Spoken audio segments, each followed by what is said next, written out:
Ambrose Bierce was born into poverty in 1842 on a farm in Ohio. Although he had no formal education, his father taught him to read and write before he left to make his own way in the world, joining the Union Army as a teenager in 1861. After surviving horrific battles out east, Bierce settled out west in San Francisco, marrying and publishing collections of war stories to audiences still eager to read them. Although he had achieved literary success, Bierce suffered many personal losses, including the death of 2 children and a divorce from his wife, who died soon after. He then traveled to Mexico, where in 1913 he disappeared, his fate never truly known despite fanciful stories of his last days made up for the daily newspapers.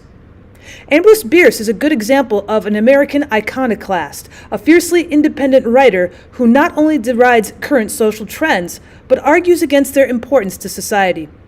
Known as Bitter Bierce because of his cynical nature of writing, most of his characters and themes can be assessed as dark, brooding satire, often brutal towards authority figures and the creation of more crowded urban centers of population.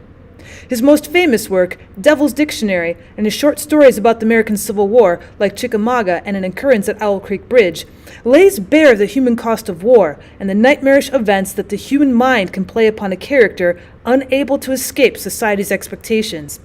You won't find a happy ending or a character growing from adversity in Bitter Bierce's writing. John Mortonson's Funeral by Ambrose Bierce. John Mortonson was dead. His lines in the tragedy Man had all been spoken, and he had left the stage. The body rested in a fine mahogany coffin fitted with plate of glass. All arrangements for the funeral had been so well attended that the deceased had known he would doubtless have approved. The face, as it showed under the glass, was not disagreeable to look upon. It bore a faint smile, and as the death had been painless, had not been distorted beyond the repairing power of the undertaker. At 2:00 of the afternoon, the friends were to assemble to pay their last tribute of respect to one who had no further need of friends and respect. The surviving members of the family came severally every few minutes to the casket, and wept above the placid features beneath the glass. Well, this did them no good. It did no good to John Mortonson, but in the presence of death, reason and philosophy are silent. As the hour of 2 approached, the friends began to arrive, and after such offering of such consolation to the stricken relatives as the proprieties of the occasion required, solemnly seated themselves about the room with an augmented consciousness of their importance in the scheme funereal. Then the minister came, and in the overshadowing presence the lesser lights went into eclipse. His entrance was followed by that of the widow, whose lamentations filled the room. She approached the casket, and after leaning her face against the cold glass for a moment, was gently led to a seat near her daughter. Mournfully and low, the man of God began his eulogy of the dead, and his doleful voice, mingled with the sobbing which it was its purpose to stimulate and sustain, rose and fell, seemed to come and go, like the sound of a sullen sea. The gloomy day grew darker as he spoke. A curtain of cloud underspread the sky, and a few drops of rain fell audibly. It seemed as if all nature were weeping for John Mortonson.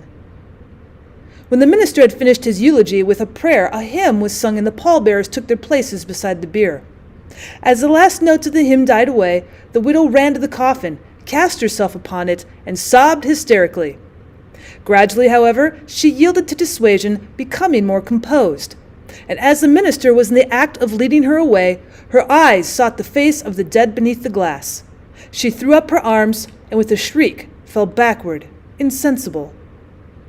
The mourners sprang forward to the coffin, the friends followed, and as the clock on the mantel solemnly struck 3, all were staring down upon the face of John Mortonson, deceased.